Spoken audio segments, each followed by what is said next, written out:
pero nosotros tenemos que irlos llevando. A ver, maestra, les presento también esta jueza, maestra Yaneli Sandoval. Ella lleva también muchos años en el Poder Judicial. Recuerden, cuando voten en la siguiente ocasión, que debe ser por veces de elección. No estamos haciendo elección. No, por favor. Tiene muchos años. Por eso conocido, puedo decir y nos hemos estado apoyando en algunas las conferencias también que vamos ahí coincidiendo. Entonces, ella les va a hablar lo que son la etapa intermedia, que es su tema principal. Vamos a ir intercalando el tema. Ella ahorita va a iniciarles con la intermedia y yo voy siguiendo con las de juicio y les voy a decir, por ejemplo, cuando ella le toca las pruebas, va a decirles cuáles son las nuevas nominadas que están en el código para continuar con la ciudad. ¿Vale? ¿Cómo digo que se llamaba bien?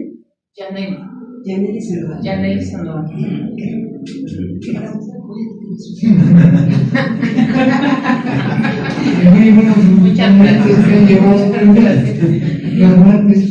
Ah, sí, lo he visto los martes.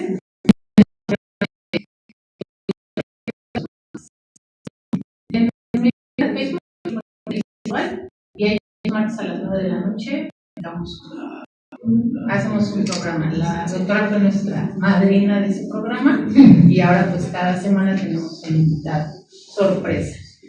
Pues miren, como les dijo la doctora, nos tocó a nosotros hablar de la etapa intermedia. Para los que no son abogados, miren, muchas veces la gente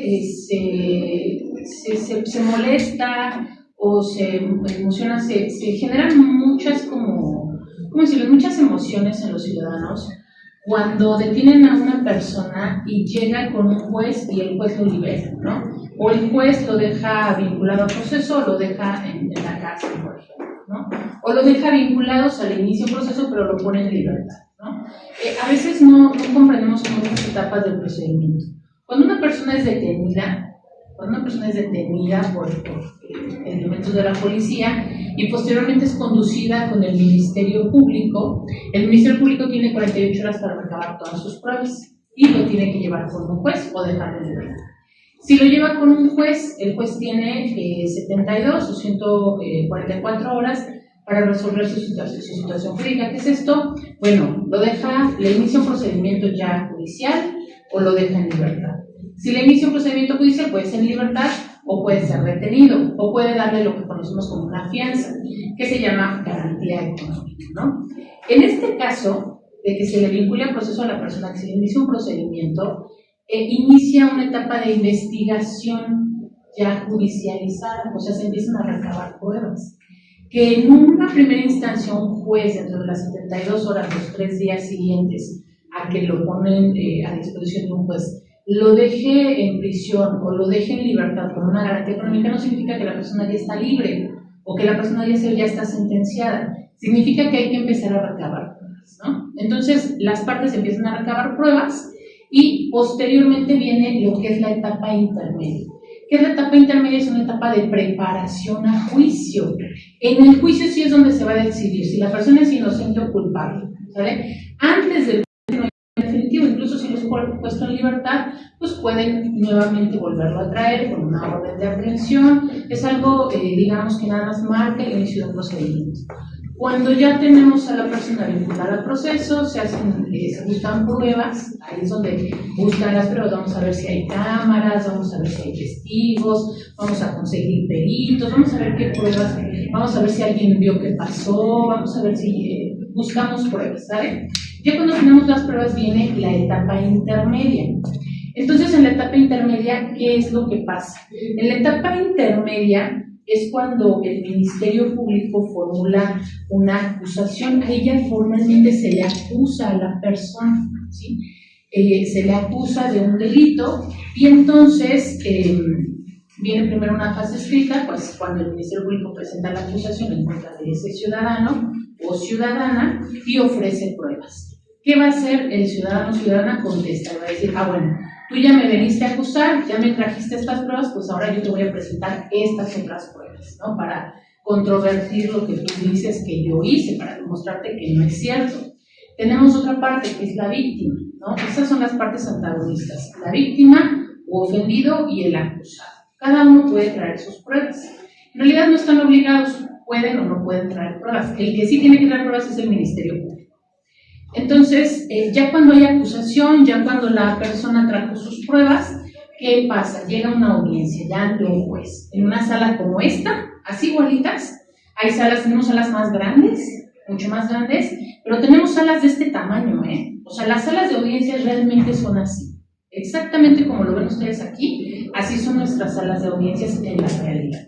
E incluso hay salas todavía más pequeñas, ¿sale? O sea, esto es un reflejo de una sala real en un juzgado. Se está distribuido así. Aquí tenemos aquí donde yo me senté es donde se sienta nuestro auxiliar de sala, que es la persona, pues, que pasa a las personas, las retira, va grabando. Es la persona que nos ayuda con toda la logística, por decirlo, de la audiencia. Allá se sientan los testigos cuando tenemos testigos y ahí se sientan las partes, el Ministerio Público y la víctima o ofendido, y de este lado el acusado y su defensa. Hagan de cuenta que esto es una sala de audiencias con la bandera nacional, la bandera del Estado de México o de Ciudad de México, del Estado de la República que sea. Hagan de cuenta que es esto, así exactamente igual como estamos, y así como están ustedes de público, así también hay en la sala de audiencias. ¿Sale? Esto es una reproducción muy, muy, muy fiel a una sala real. Entonces, cuando ya estamos así en la sala, bueno, está su señoría, está el juez o la jueza, están las partes, y entonces vamos a desahogar la audiencia intermedia. ¿Qué pasa en la audiencia intermedia? El Ministerio Público acusa a la persona, y la acusa así. A ver, yo acuso o yo formulo acusación en contra de Pedro por tal delito, por robo de violencia en agravio de María. ¿Vale? Entonces, ¿qué va a decir María? Sí, yo no tengo pruebas, pero con las del Ministerio Público se va a demostrar que Pedro me robó. ¿Ok? Y entonces Pedro va a decir, bueno, ok, ya me acusaron, ya me trajeron pruebas, pero ¿saben qué? Yo no fui, yo no le robé a María y yo traigo mis pruebas. ¿Sale? ¿Qué es lo que va a hacer el juez? El juez va a examinar esas pruebas. Pero no es así tan simple. El Ministerio Público acusa, la víctima con su abogado contestan también, y el acusado de la misma forma contesta en ese momento. Y entonces ya el juez escucha las acusaciones y luego viene, y la contestación obviamente, y luego viene una fase de incidencias y excepciones. ¿Qué es una incidencia? Bueno, Pedro puede decir, a ver, a mí ya no me pueden juzgar porque a mí ya me juzgaron antes por este delito y ya me declararon inocente, ¿sale? Si se lo comprueban al juez, entonces ya no se continúa con ese proceso. ¿Qué otra cosa puede decir Pedro? Puede decir Pedro que las pruebas que trae el Ministerio Público son nulas porque a él lo torturaron, por ejemplo, ¿no? Ahí en las incidencias. ¿Qué otra cosa podría decir Pedro? Podría decir en ese momento, ¿sabes qué, María? Yo no te robé, pero te voy a pagar tu reparación del daño. Y si el delito lo amerita, ahí pueden llegar a un acuerdo. El robo con violencia no lo permite, pero hay delitos que sí. Por ejemplo, los delitos de tránsito de vehículos, ¿no? Una persona, pues, desgraciadamente choca con un vehículo, sale un lesionado, una lesionada. Bueno, en ese momento puede decir, ¿sabes qué? Ya no quiero continuar con este proceso, voy a pagar tu liquidación. Ahí lo pueden hacer y se acaba el procedimiento. ¿Qué otra cosa puede hacer Pedro? Puede decir, bueno, mira, la verdad es que yo sí te quiero pagar, pero no tengo dinero. Te puedo pagar de aquí a un año, ¿no? Y entonces puede ir pagando durante un año, el procedimiento se suspende y cuando pase ese año ya se da por concluido. Hay muchas cosas que puede hacer Pedro en ese momento. Pero si Pedro decide continuar con el proceso para demostrar que es inocente, se continúa con el procedimiento. Y después de esa fase de incidencias o excepciones, entonces tenemos la fase de los acuerdos probatorios. ¿Qué son los acuerdos probatorios? Bueno, Pedro y María pues no quieren un juicio largo, a nadie le gustan los juicios largos, son muy cansados, son muy estresantes, la gente se somete a mucha presión y pueden decir, bueno, ok, nos vamos a ir a pelear a juicio, pero aquí vamos a dar unas cosas por ciertas, para que ya no estemos peleando de eso. ¿Qué podemos dar por cierto? Bueno, pues podríamos dar por cierto, por ejemplo, que María es mujer y que tiene 30 años, por ejemplo, eso ya no se va a demostrar en juicio. En algunos casos esas circunstancias son importantes. ¿Qué otra cosa podríamos decir? Ah, bueno, que María era dueña del coche en el que se chocó, ¿no? Eso también, digo, ¿quién lo va a discutir? ¿No? Por ejemplo. Bueno, ya que pasamos los acuerdos, que son las cosas que ya no vamos a pelearnos en juicio, que ya vamos a dar por ciertas, entonces seguimos con la siguiente fase, que es ver que se haya realizado el descubrimiento probatorio.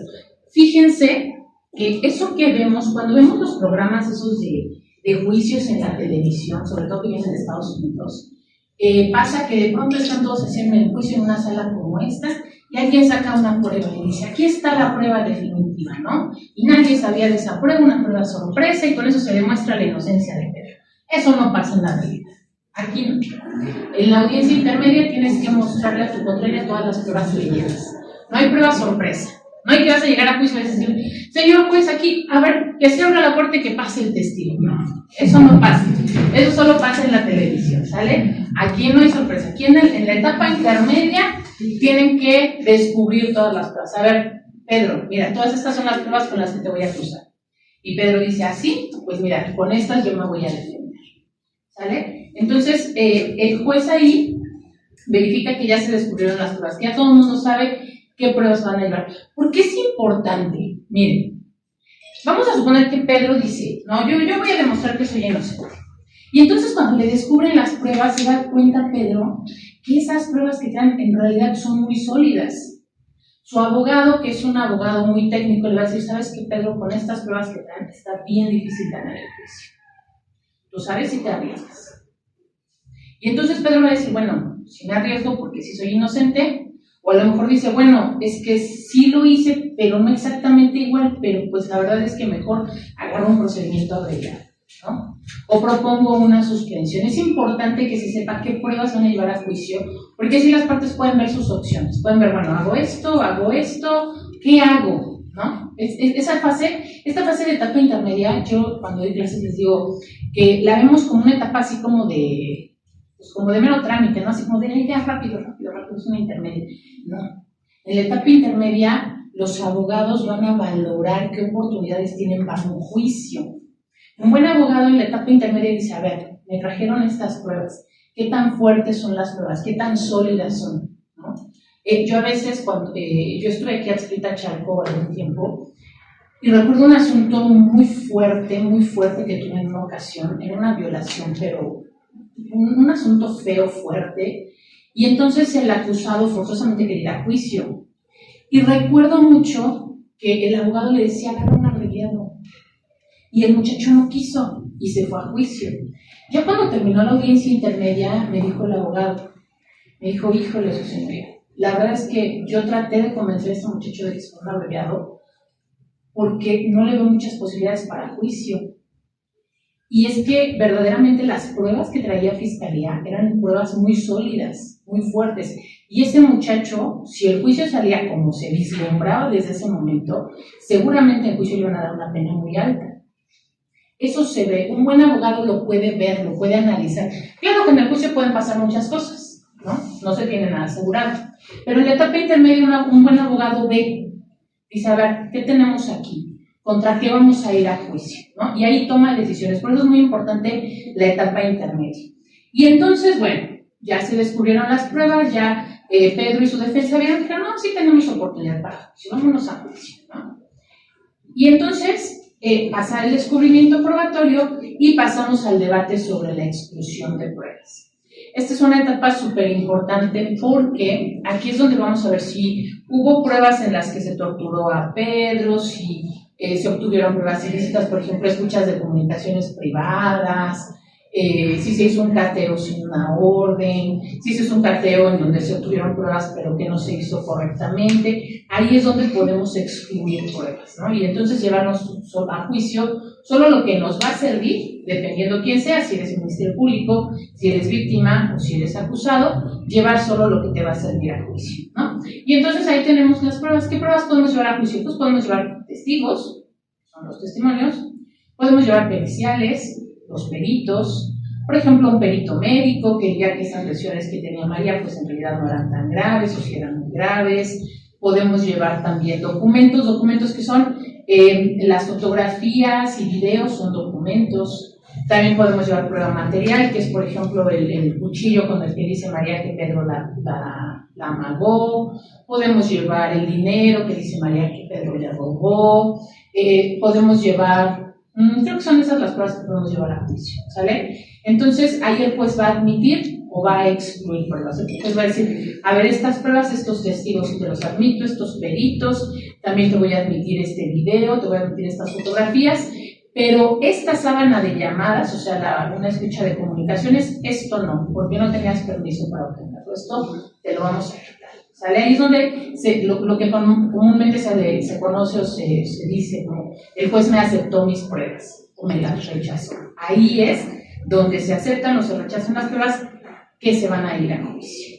Y esta, en resumen, pues es la etapa intermedia. Para los que están estudiando Derecho, que por ahí creo que hay varios estudiantes, hay que poner mucha atención a la etapa intermedia. Parece ser una etapa de mero trámite, pero no lo es. Es una etapa importante a la que muchas veces no le damos importancia. Y cuando llegan a juicio, es que esa prueba, no, que no se desahogue porque, no, pues ya si está admitida se va a desahogar. Tuviste que haber peleado en la intermedia que no se peleó.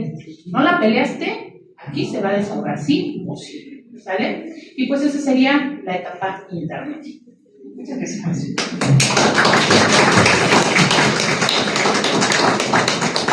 Bueno, llegamos entonces a la etapa de juicio. ¿Cuántas pruebas nominales escucharon que la maestra pronunció? Están contempladas en el código. Testimonial, pericial, documental, y las evidencias materiales y otras evidencias, o se le llaman como otros. A ver, entonces, ¿qué va a ser una testimonial? ¿Qué entendemos por una testimonial? A una persona que le consta los hechos, a una persona que es víctima, a una persona que tal vez ha escuchado qué fue lo que pasó con un niño o víctima en cuestiones tal vez de violencia sexual, que tal vez ella no vio los hechos, pero es la persona que indican la reveladora del hecho. ¿Sí me estoy explicando? Esos son testigos. Los peritos van a requerir un estudio más especializado en la materia. Estamos hablando de peritos en medicina legal. Ellos van a determinar, es que sí, la víctima, suponiendo, ¿no? Dice, me golpeó acá. Me dio unas patadas, ¿no? Con un palo agarró y me pegó toda la espalda, y aparte todavía en el suelo me azotó mi cabecita y me arrancó muchos cabellos. Y el perito médico, cuando obviamente tiene la licenciatura en medicina, nada más encuentra un rasguño aquí. ¿Sí me explico? Para eso son los peritos, para poder verificar que la víctima, corroborar que la víctima está diciendo la verdad. Por eso ustedes, cuando van a escuchar, es que luego muchas mujeres acusan de violación de forma indebida. Tal vez, ¿hay algún abuso? Sí, puede haber abuso, porque lo hemos visto. Porque va a haber personas, no, es que yo estaba parada a las 18 horas y el activo pasó en un vehículo y que me metió a la fuerza, me golpeó, me desmayé. Yo cuando vi estaba en un edificio vacío, me puso la cópula vaginal y anal, todos así. Y después, a las 10 de la noche, ya que terminó de usarme, me fue a tirar a otro lado, pero antes de dejarme ahí, me vuelve a poner la cópula anal y vaginal. No, pues pobre mujer, ¿no? Cuando ya llega el perito médico legista, 2 horas después de haber cometido el hecho, lo único que tenía era un rasguño, pues se puede decir un testimonial, pero en el vestíbulo. Esto que es en la fisonomía de la mujer, donde está el himen y lo que es el ano, hay un pequeño puentecito de piel. Es lo único que tenía. No había signos de coito anal ni coito vaginal, no tenía lesiones en el cuerpo, no había nada. Y ella decía que la había golpeado constantemente. Si me estoy explicando, no es tan fácil que una persona vaya y trate de mentir ante un órgano jurisdiccional, porque aparte de ese perito en medicina va a haber un perito en psicología, para poder verificar si la persona, qué tipo de daño tiene en su psique. ¿Sí me estoy explicando? Porque no es cualquier daño, ¿sabes? Si algo pasa en la infancia, en la adolescencia, incluso la edad en la que se encuentra la persona, eso es lo que va a resaltar con los estudios de psicología, con todas las pruebas y materias que aplican. No solamente es, me siento mal, me duele el corazón. No, a ver, espérame, ¿qué tienes en tu mente? Porque pues te puedes tener, sí, depresión, pero ¿por qué? Debido a que te falta nada más un líquido del cerebro, como una enfermedad ya de nacimiento o como viene como parte ya de una situación postraumática. ¿No? Vamos a determinar, porque los niños son muy detectables. Los niños, si antes eran risueños, juguetones, inmediatamente caen en una situación de aislamiento. Ya no quieren jugar, ya todo el tiempo se la pasan llorando, se orinan en la cama. Puede haber muchos factores que pueden determinar psicológicamente que te está pasando algo. Incluso hasta el bullying en la escuela es muy detectable, porque obviamente ya no quiere ir a la escuela. No tiene amigos. Bueno, si no tiene amigos, ¿por qué? Pues porque le están haciendo algún tipo de daño en la escuela. ¿Sí me explico? Entonces, todos esos peritos es lo que nos va a ayudar en la etapa de juicio a determinar si una persona está mintiendo. Esto es, la corroboración de las víctimas o de los ofendidos se tiene que dar de forma periférica con todos los otros órganos de prueba. Las documentales también se admiten. ¿Qué serán? Públicas y particulares. Las públicas, ¿cuáles son? Son emitidas por una autoridad de la cual le tenga esa fe pública para emitirlas o está dentro de la ley orgánica como facultades de dirección. Por ejemplo, si alguien nos oferta un historial médico del Hospital General de Chalco certificado, ¿el director del Hospital General de Chalco tendrá facultades de certificación? No. Tiene esas facultades de certificación, pero el secretario de Salud a nivel federal o estatal, pero no un director a nivel municipal. ¿Sí me estoy explicando? Ahora, las documentales son realizadas entre los particulares. Muchas veces, ¿no? En los despojos. Es que principalmente en las casas o en los inmuebles, si ustedes se han dado cuenta, pues es que yo tengo mis escrituras, yo tengo todo. Y la otra persona, no, es que el papá de él me lo vendió, ¿no? Y ahí tengo el contrato. Sí, pero sabes que desde 1999, 2001, si no me recuerdo, todos los contratos de venta de inmuebles ya se hacen ante notario. No es entre particulares, ¿eh? O sea, si hay un contrato de venta, no procede si no está protocolizado ante notario. Si me explico, a menos de que sea su copia, pero ya son cuestiones diferentes, o a menos de que sean tal vez contenciosos administrativos, alguna circunstancia que es diferente a lo que es un contrato de compraventa.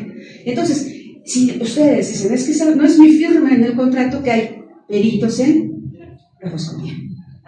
Es que incluso la tinta no es mía, bueno, ese perito también incluye. O bueno, el muerto.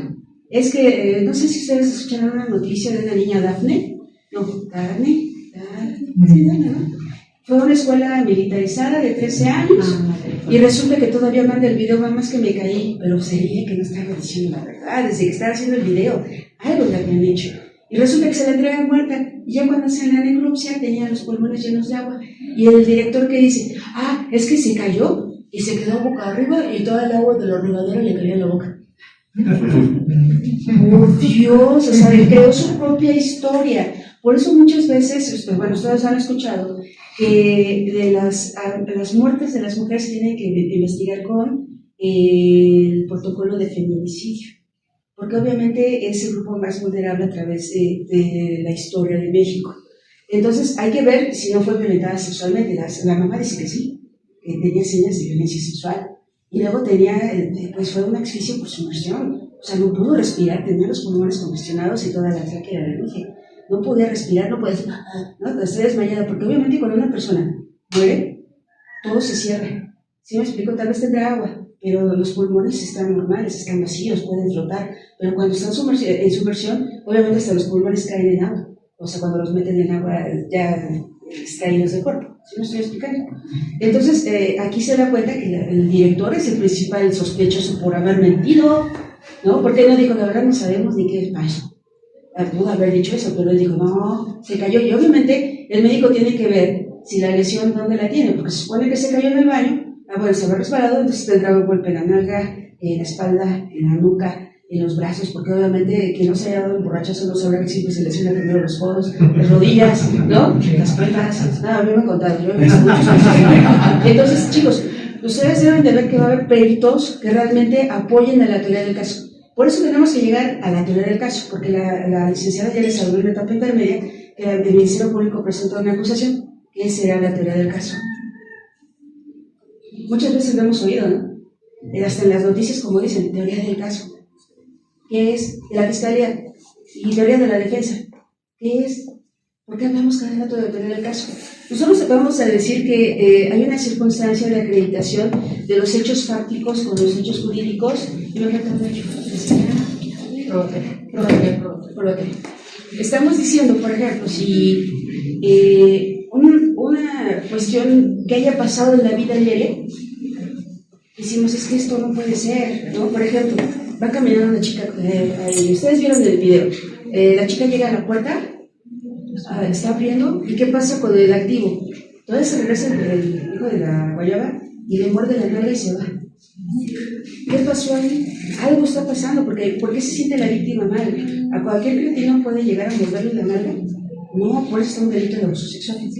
Entonces está muy videograbado, incluso el médico puede verificarlo, ahí va a estar la mordida de la arcada dentaria, psicología va a determinar que efectivamente pues sí tiene ahora hasta miedo de salir, ponerse un shortcito, salir a la calle sola, etcétera. Sí me estoy explicando toda la teoría. Entonces, lo que pasó en la vida diaria, un hecho, este hecho se traslada a lo que es la teoría fáctica. Estamos hablando, si estamos, la teoría fáctica se traslada a la teoría jurídica, que sería ponerlo, adecuar esa conducta en un artículo de ley. Pero ahora vamos a ver, con la fase probatoria, qué es lo que estoy acreditando, qué es lo que dije. Porque bueno, sí, está muy claro, ¿no? Porque ella sí va a denunciar, es obvio que yo estaba abriendo la puerta y me mordió, el video ya lo vio toda la nación, ¿no? Pero ¿qué me pasó a mí? Yo sí me siento mal, o sea, ese malnacido me mordió, yo ni lo conozco, aparte me lesionó, me arrancó el pedazo, pero ya ahí está exagerando. Puede ser, ¿no? Porque tal vez el médico dice, sí, hay un reconocimiento, está la arcada dentaria, pero de ninguna forma se advierte un corte o sesgo en la piel. ¿Sí me estoy explicando? Entonces todo esto va a la etapa de juicio. Lo principal, o lo que se creó este sistema, es que para que todos los procesos quedaran en una etapa intermedia. Porque va a haber acuerdos probatorios, acuerdos reparatorios, perdón, lo que son mecanismos alternos de solución de conflictos con la suspensión del proceso a prueba y una forma anticipada de terminación del proceso como es el procedimiento legal. Pero lejos de hacer eso, lamentablemente va a haber abogados que por tratar de seguir cobrando, decía yo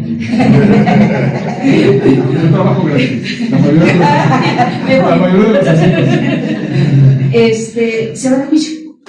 Porque saben que tal vez sí ocurrió, hasta su testigo les dice, es que sí ocurrió. Pues vete a juicio, ¿no? A ver, porque la víctima ya no va a ir y todo. Y ya llega la víctima, te dije. Pero el caso es de que ya cuando llega a juicio, viene un desahogo de los órganos de prueba conforme al Código Nacional. Nosotros tenemos que velar que se respeten los derechos consagrados en el artículo 20, tanto el apartado A, B y C, para los imputados, acusados, y C para las víctimas, pero el A son para las formalidades del procedimiento. Como jueces tenemos que conocer tanto la Constitución como el Código Nacional, o sea, no podemos ir nada más improvisados o sea, si aquí yo me tengo que poner la toga, a ver, dígame qué pasa. No, tenemos que conocerlo, tenemos que saberlo, ya no solo de memoria, sino esto se aplica aquí. Son de menores de edad, se aplica el protocolo especializado o protocolo para personas juzgadoras en cuestión de niños y adolescencia, que es una persona ya grande. Hay adultos mayores, pero incluso ya se empezó a manejar perspectiva de vejez. Cuando había escuchado hasta que se llegó a manejar eso. La perspectiva de vejez es después de los 75 años. O sea, sí es una persona mayor después de los 65, pero a los 75 ya está chocho. ¿Sí me explicó? Entonces ya es perspectiva de vejez y es otro trato. Ya es otro trato porque obviamente si el hijo ya lo quiso sacar de su casa.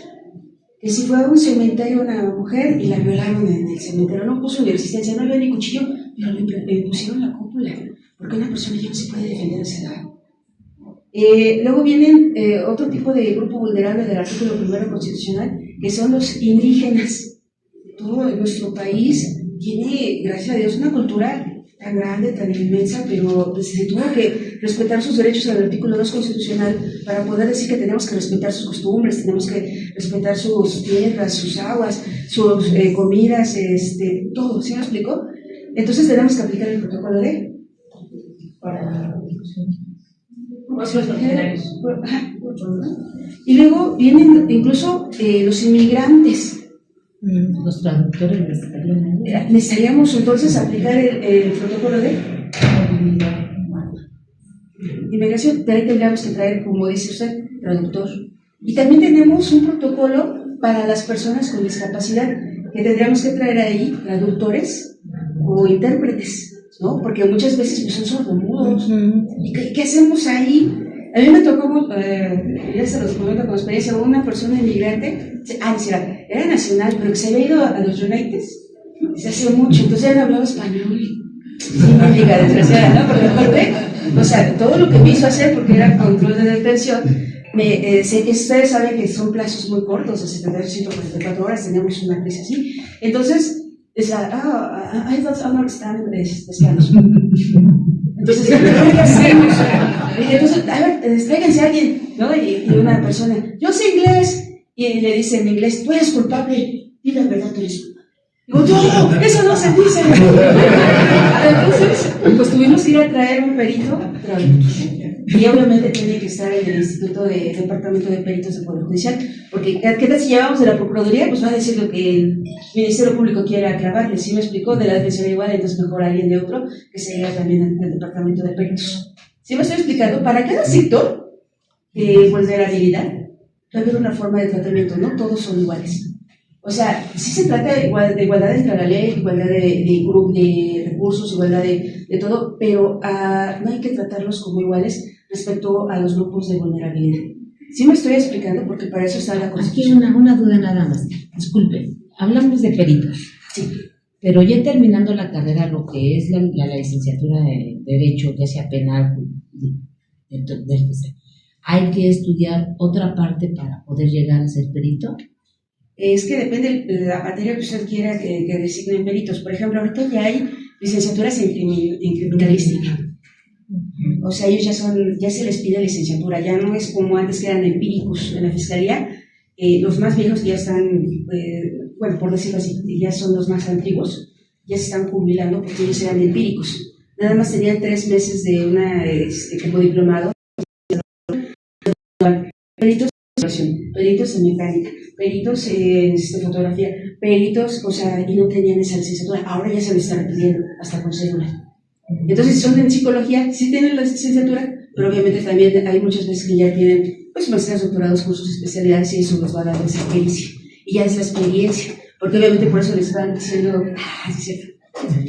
les van diciendo que vayan, cuántos casos resuelven al mes para poder acreditar la experticia, ¿no? Bueno, sí, es que yo atiendo 8 semanales y 60 mensuales. Bueno, entonces más o menos estás. ¿Sí me explico? Para cada perito sí necesita una ciencia especializada, si son eso, porque va a haber peritos empíricos. Eso sí, ¿cuál será un ejemplo de eso de empírico? ¿Cómo ven? Por ejemplo, los de agrimensura, ¿no? Los de topografía, algunos son ingenieros, pero ¿No tienen la licenciatura? Pues algunos, o por ejemplo, no sé si fuera algo de algún arte u oficio, por ejemplo, de evaluación de obras de arte. Sí, peritos en criminalística tienen esa especialidad. Los que evalúan obras de arte, por ejemplo, evaluadores. Joyas. O sea, es una situación de que sí puede ser una ciencia en la que se requiere, o otros nada más la pericia, más bien dentro del empírico. ¿Sí me explico? Bueno, entonces ya hablamos de testigos, hablamos de peritos, hablamos de documentales. ¿Cómo vamos a acreditar las pruebas, las evidencias? A ver, yo les voy a decir, voy caminando, ¿no? Y de pronto, Juanito Pérez me robó mi botella de agua de 650 mililitros nueva. Y dicen, bueno, ¿de qué marca? Bonafont. ¿Cómo era? Era de plástico transparente. ¿Yo qué estoy haciendo ahí? Ya lo estoy describiendo, ya lo estoy acreditando, y después viene entonces, ¿qué? La incorporación. Dice, solo estoy a incorporar la evidencia o no. Bueno, adelante. ¿Es esta? Sí, es esa, es nueva, es mía. ¿Sí me explico? Así se van incorporando lo que son las evidencias. Ahorita se tiene que respetar también todos los principios constitucionales que están en los primeros artículos del Código Nacional de Procedimientos Penales, como la publicidad, la continuación, concentración, ¿cuántos materiales? Y mediación. Son 5. Ahorita nos acordamos. El caso es de que el juez ya no puede delegar recibir esos órganos de prueba a otra persona. Antes, en el sistema tradicional de mixto, ¿qué hacía? El secretario era el que recibía todo. ¿Sí me explico? Porque el juez siempre estaba encerrado haciendo sentencias. Y obviamente el técnico, no era el secretario, era el técnico el que estaba recabando todas las pruebas. Pero así estaba autorizado. Ahora no. Si ustedes van, como ya les dijo la maestra, están en una sala y el juez está escuchando todo. Ahora tiene que respetarse la concentración. En una sola audiencia, desahogar todos los órganos de prueba. Se llaman aquí en el Estado de México los juicios express. No saben, o sea, si son 15 testigos del MP, pues a veces los terminas, a veces no, porque depende. Uno como juez les puede decir, es que media hora es lo necesario para que saquen lo medular al testigo. Pasando esa media hora yo pierdo hasta concentrancia, o sea, mi experiencia, ¿no? Entre desahogo de interrogatorio de la fiscalía y de la defensa, tiene que ser así, concreto, a lo que va, directo. Porque yo cuando estaba de juez tenía la situación de que abogados llevaban sus 500 preguntas escritas. A ver, hijo de la guayaba, porque aparte, perdón, pero aparte no ponían atención. Entonces lo que ellos estaban preguntando ya lo había contestado la testigo. Y entonces, por ejemplo, ahorita que agarran en este caso, ¿no? A las personas que agarraron por el huachicol, dice, tienen 7 horas, 12 horas ya tienen en su juicio, o sea, ya lo están entrevistando. Si es verdad que abarcan todo ese tipo de horas, de 7 a 12 horas, 14. Sí, en Chalco, por ejemplo, la experiencia que se estaba contando la maestra, como son muy pocas salas, muy pocos jueces para más de quién sabe cuántos habitantes en Chalco, muy bien. Qué bueno. Imagínense, nada más hay, ahorita ya con lo de la reforma, porque obviamente fueron cuestiones muy feas, habrá como 7 jueces de juicio.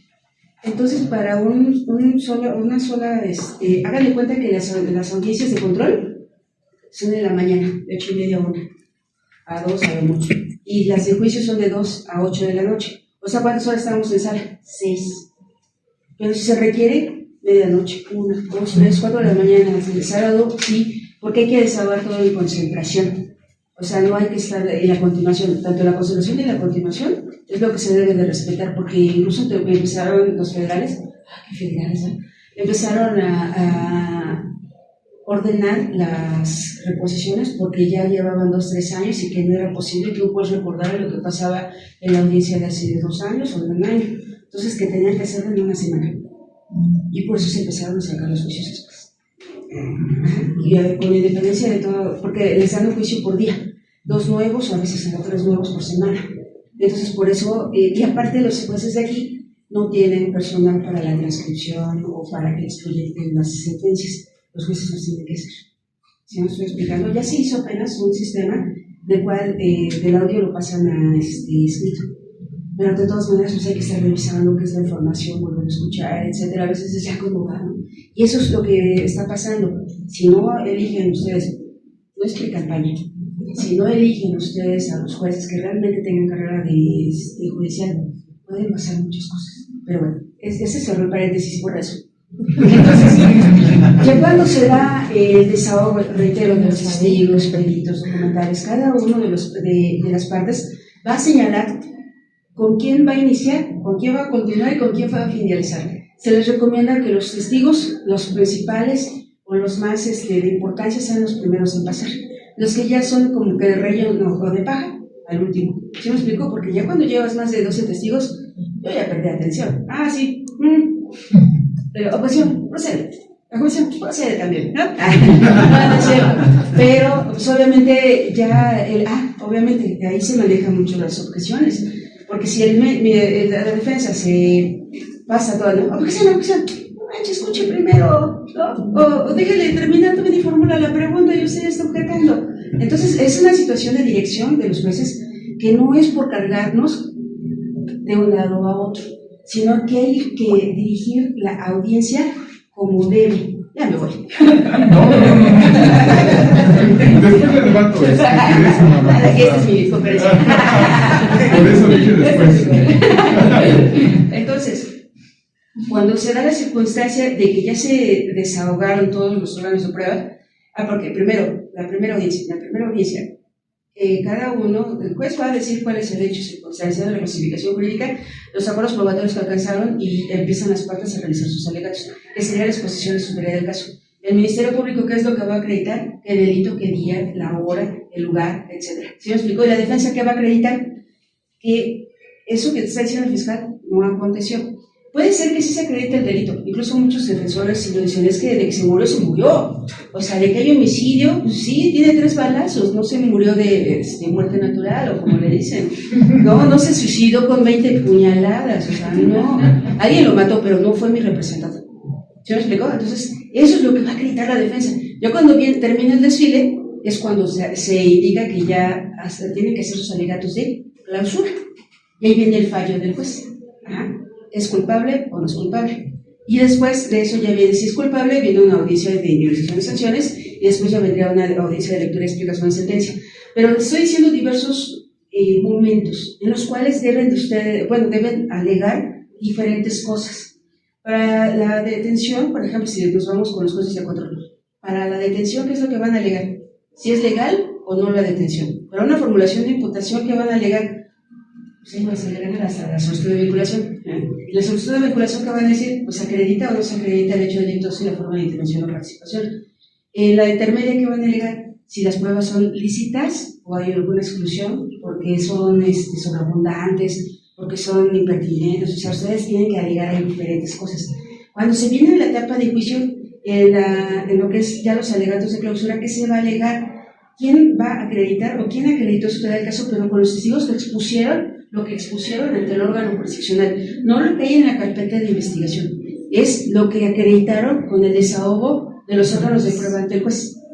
¿Sí me estoy explicando? Y para esto, reitero, todo se tiene que hacer en términos del 173 de la Ley de Amparo, que es el debido proceso. ¿Qué será el debido proceso? Bueno, es que si no se siguen estas reglas para poder alcanzar a dictar una resolución, entonces se está violando el debido proceso. Que el juez haya sido el que intervino en la mediación del desahogo de los órganos de prueba, el que emite el fallo, que los acusados hayan tenido defensa todo el tiempo durante la audiencia, durante las audiencias correspondientes. ¿Sí me estoy explicando?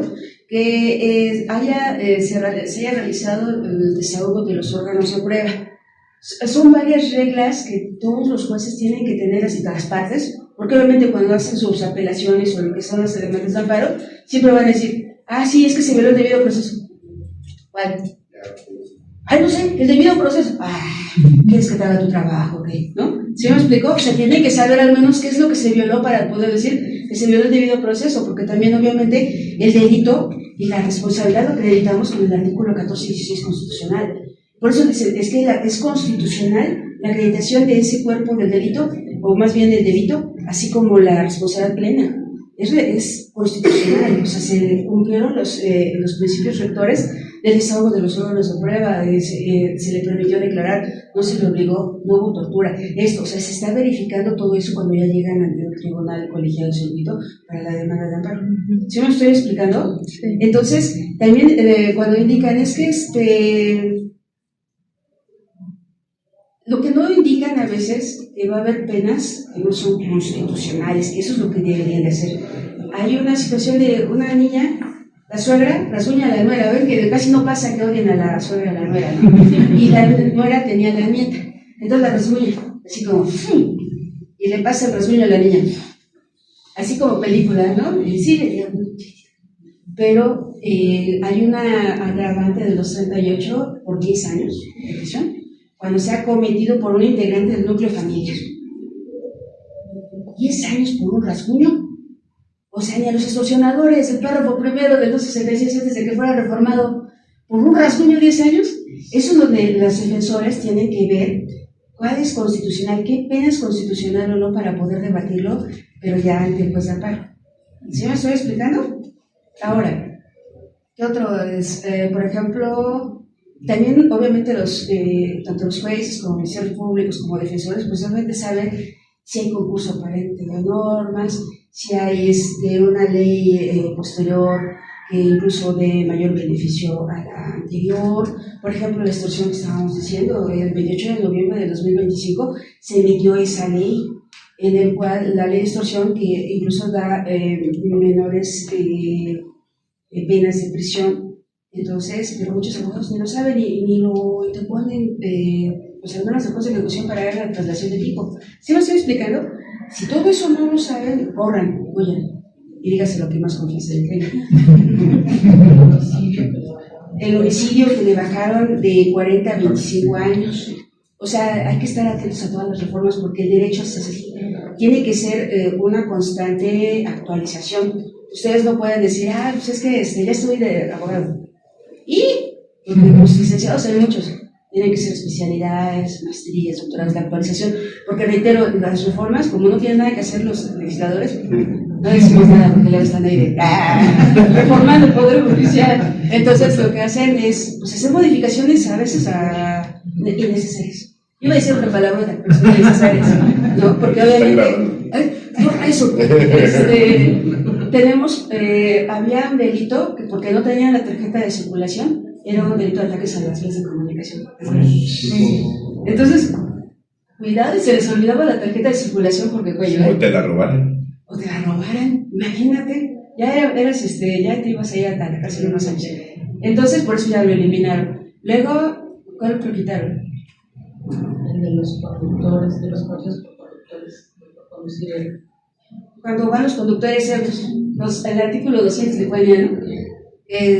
Obviamente, pues es una cuestión administrativa, lo malo que sí, ocasiona muchos, sí me queda muy claro, tanto lesiones, muerte, daño de los bienes, o sea, es una cantidad grave, ¿no?, de la juventud. A veces echan la culpa a los jóvenes que todavía no comprenden que tomar en exceso puede causar daños a cualquier edad, de todas maneras, cualquier género, seamos sinceros, hasta cualquier género. Entonces, pero van viendo cuáles son realmente las conductas que afectan a la sociedad. No solamente es que quiero cobrarle más a los que van ebrios y así los sacamos y no nos pagan su multa. No, o sea, hay que ver realmente qué es lo que afecta a la sociedad. Por ejemplo, que no estuviera regulado que les roban el celular en la calle. Eso sí me afecta, porque es mi patrimonio, ¿no? Porque es el susto, porque me lo regaló mi hija, porque ya se murió mi mamá y me lo regaló. O sea, si me estoy explicando, que dices, oye, con trabajos me cuesta comprarme una cadena y me la arrancan y se van. Entonces, pero ya está legislado, pero como lamentablemente no hay una buena política criminal, pues obviamente sigue habiendo muchos delitos. Pero no confundan, el Ministerio Público sea lo mismo que un juez. Jamás lo confundan. Y no confundan jueces con magistrados. Entonces, el tenor de que si el Ministerio Público hace malas cosas, no por ello son responsables muchas veces los jueces.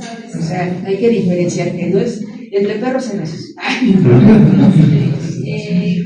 ¿Quién ordena que se dé carpetazo a delitos que luego se requiere que se sigan investigando? Deben ser los ministerios públicos, así como usted lo maneja, son ministerios públicos. Cuando un delito no figura como delito, no es carpetazo, se llama archivo temporal o... Determinación del Ministerio Público. Es una determinación del Ministerio Público, pero es archivo de no proceso de elección. Es no proceso de elección penal o archivo temporal. Pero es cuando no se acreditó el delito, o no está acreditado quién fue. Pero si usted tal vez quisiera decir de alguna...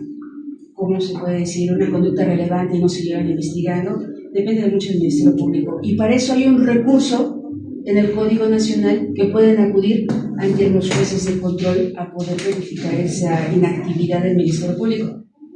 Y ahora, si la gente no tiene conocimiento o no tiene dinero, porque esos son los recursos, ¿no? Es que no tengo dinero para contratar a un abogado, ¿qué voy a hacer? Bueno, hay asesores jurídicos que los da el poder asesores jurídicos, la comisión, ¿cómo se llama? La comisión de víctimas. La comisión de atención a víctimas. Ustedes pueden acudir y ahí les van a dar el asesor jurídico particular si lo necesitan, si son víctimas o ofendidos. Ahora que si son imputados, acusados, etcétera, pueden acudir ante el instituto para que le den un defensor público. Y en muchas ocasiones, en la mayoría de los casos, son muy buenos. Porque obviamente están todo el día ya en el juego. ¿Sí me explico? No como otros. Es cierto. ¿Sí me explico? No es personal. Es que me contestó mi meme. No, recurso cambiado 258 para lo que decía. Por eso conferencia, no, mejor. ¿Hay alguna duda hasta aquí? Yo les iba a hablar más de respecto a la ley de amparo, pero yo creo que hasta ahorita es lo que sí, y a mí se me hizo muy interesante, porque muchos jueces pues a veces ni lo manejamos, lo que son el testimonio, la psicología del testimonio. Y muchas veces piensan que con solo invocarla ya con eso van a demeritar la declaración de una de las víctimas, lo cual no es así. Obviamente, pues nosotros vamos a recordar de forma muy distinta a los hechos. Cada quien va a percibir los hechos como si estábamos dormidos, si estábamos, ¿no? Alguien que vaya del camión, pues es que yo no me sentí guamazo y no vi nada. Otros, bueno, sí estaba yo viendo que el chofer estaba hablando por teléfono y estaba peleando con la esposa.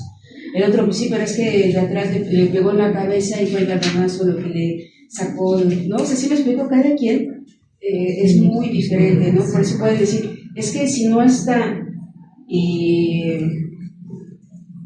¿por qué se contradice o por qué no dice lo mismo y alguno así el juez le está suponiendo? No, estamos aplicando que cada persona va a percibirlo de forma diferente.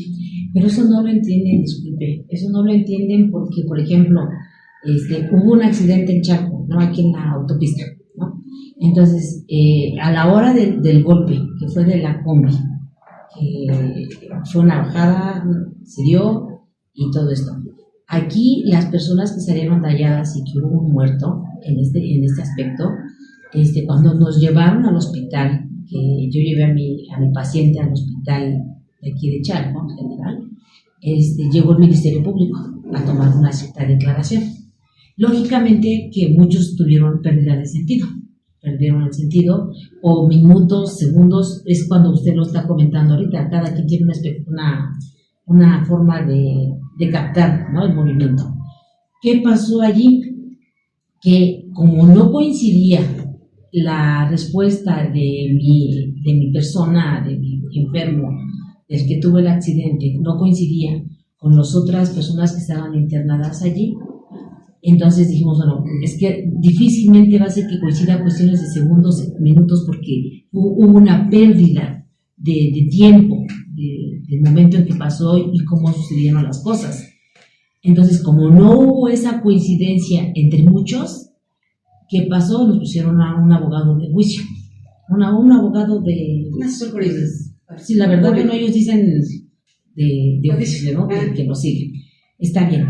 Ya no se presentó esta persona a testificar, ¿por qué? Por el trabajo. Pero llegaron las consecuencias después, ¿sí? Entonces, tuvimos que contratar a una licenciada que ella fuera a aparentar o a ver el por qué él no se presentaba porque su trabajo no le dieron permiso. Entonces, la multa en ese caso fue para la persona que salió dañada.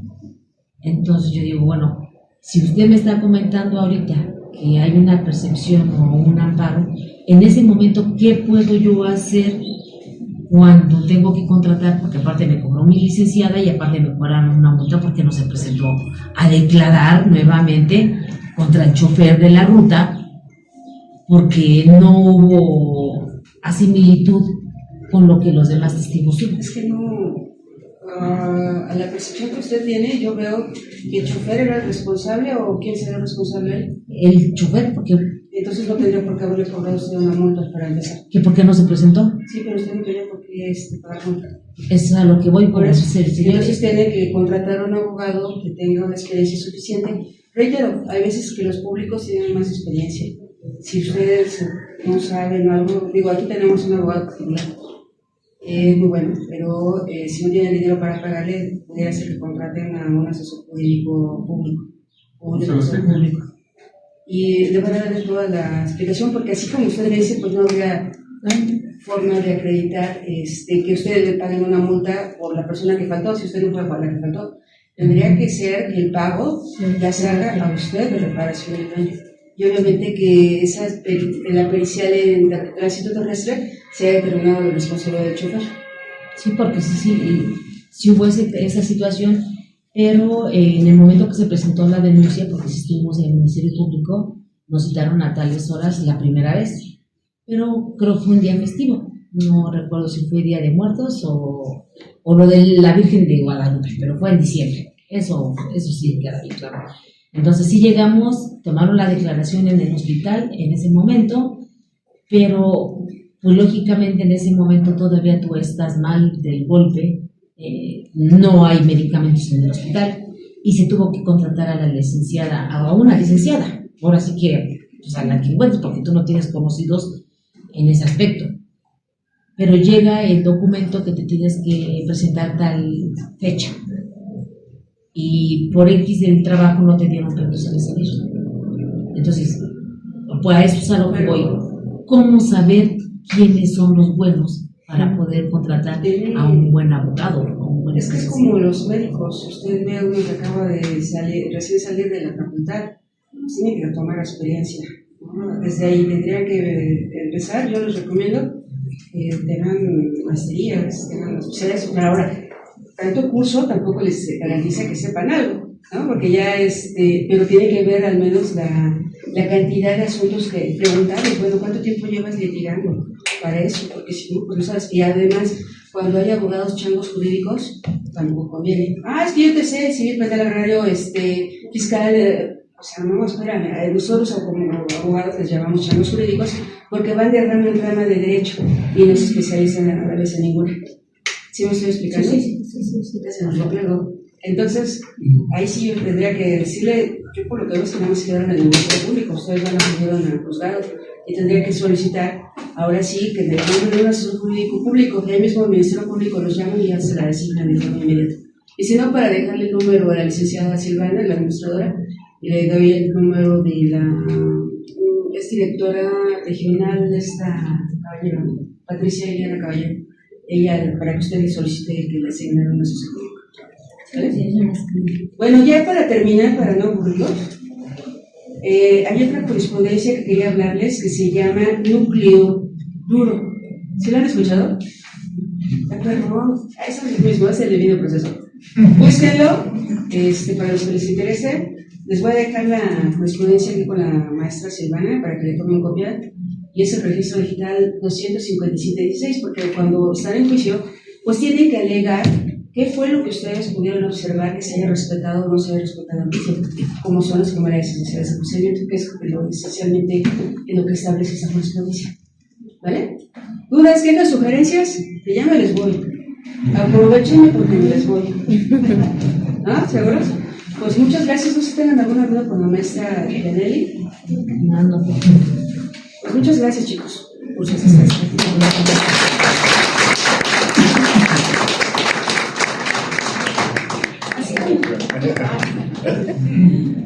Licenciada. Mire, síganle.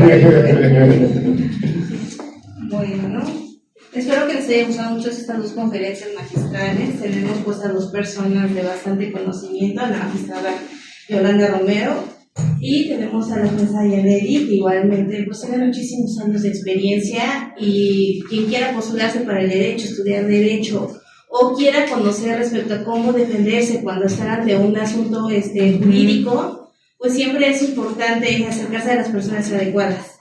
No, en este caso voy a entregar los reconocimientos. Este reconocimiento es para la doctora Yolanda Romero Vázquez por participar en esta conferencia por inauguración.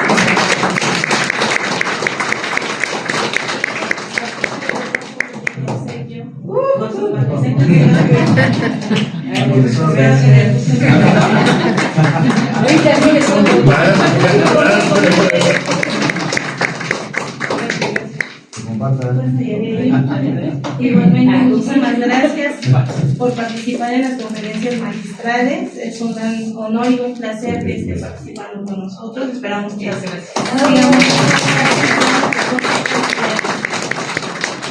Reconocimiento a su labor. Muchas gracias. Muchas gracias a todos.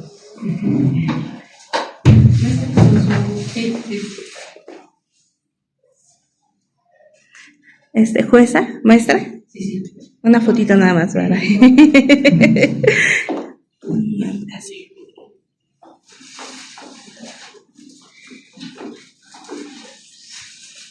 Y ahorita, si nos permiten, nos ponemos con ustedes así para que nos tomen la foto para todos, ¿no?